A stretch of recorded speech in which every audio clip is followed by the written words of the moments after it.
देशाने चंद्राच्या दक्षिण ध्रुवापर्यंत प्रगती केली, परंतु स्वातंत्र्याच्या 75 वर्षानंतरही या देशामध्ये अनेक भागात प्रगतीची गंगा पोहोचलेली नाही। दळणवळणाच्या सुविधा दुर्गम डोंगराळ भागापर्यंतच्या अनेक गावांपर्यंत आजही पोहोचल्या नाहीत। त्यामुळे मोबाईल नेटवर्क ही दूरचीच गोष्ट राहिली। या गावामध्ये सिम कार्डला रेंज नाही। दुर्गम भागात मोबाईल नेटवर्क उपलब्ध नसल्यामुळे या भागातील नागरिकांच्या गैरसोयी वाढलेल्या असतात। मोबाईल टावर इतर सुविधा यामुळे लोकांना संपर्क साधणे, इंटरनेटचा वापर करणे हे फार दूरची गोष्ट होती। मात्र महाराष्ट्र छत्तीसगडच्या सीमेवर असलेल्या गडचिरोली जिल्ह्यातल्या कावंडे गावामध्ये मोबाईल नेटवर्क पोहोचले आहे। तब्बल 30 वर्षानंतर ही अनोखी गोष्ट तिथे आलेली आहे। हे खरे आहे, कारण की माओवाद्यांचा गड समजल्या जाणाऱ्या या दुर्गम भागामध्ये आता 4G नेटवर्कची सेवा उपलब्ध होणार आहे। या उभारणीमुळे स्थानिक माडिया आदिवासींसाठी फार मोठी क्रांती घडलेली दिसून येते। नमस्कार, मी देवनाथ आणि आपण बघत आहात आजच्या वेगळी गोष्ट मध्ये मी आपल्याला गडचिरोलीच्या दुर्गम भागातील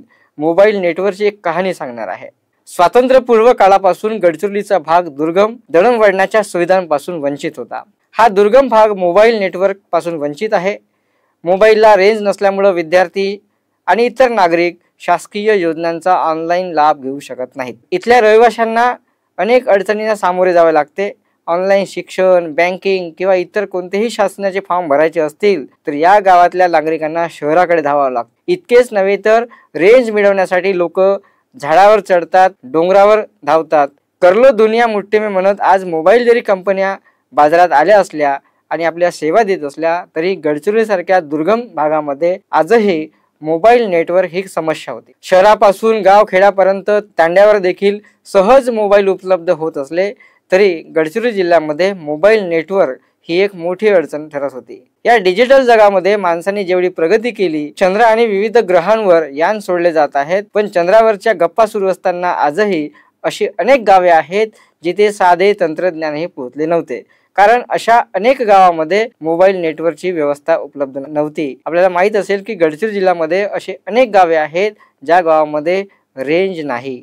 अबुजमाडच्या पायथ्याशी असलेल्या या गावामध्ये पूर्वी मोबाईल वापरावर बंदी होती। मात्र मिर्जापल्ली येथे उभारलेल्या 4G टावरमुळे कावंडे, धोडराज, पेगुंडा, नेलगुंडा या भागामध्ये आज नेटवर्क पोहोचलेले आहे। इतकेच नव्हे तर धोडराज ते कावंडे दरम्यान 27 किलोमीटरचा असा रस्ता तयार करण्यात आला जो तिन्ही ऋतूमध्ये वापरता येईल। छत्तीसगडच्या कोरमा नाल्यापर्यंत हा रस्ता पोहोचला आहे, ज्यामुळे शासकीय योजना आणि वैद्यकीय मदत शेवटच्या टोकापर्यंत लाभार्थ्यांपर्यंत आता पोहोचू शकतात। गेल्या 2 वर्षांमध्ये 6 नवीन पोलीस ठाणे उभारण्यात आली।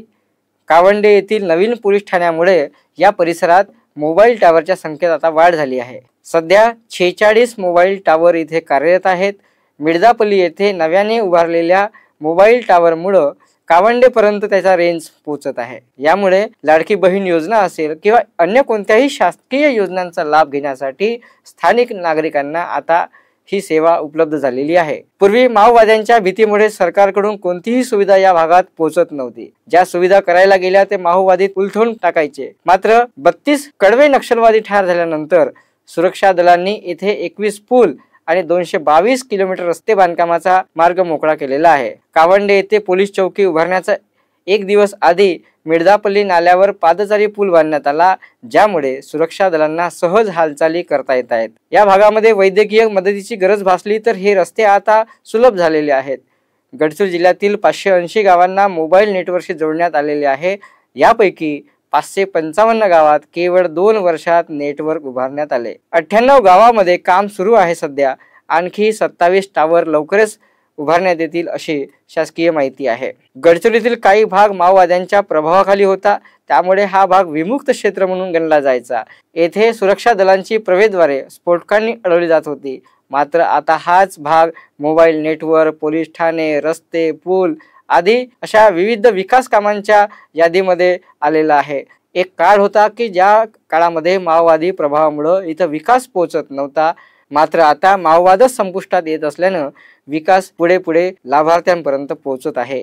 मोबाईल नेटवर्क सह सुरू झालेली ही नव्या युगाची क्रांती गडचिरोलीच्या विकासात नवा अध्याय नक्कीच लिहेल याची खात्री आहे। माओवाद आता पुढच्या काळात संपुष्टात येईल, त्यावेळेस गडचिरोली हा देशात तो पहिल्या क्रमांकावर नक्कीच येईल असे या माध्यमातून दिसून येते। पुन्हा भेटू एका नवीन विषयासह, तोपर्यंत नमस्कार।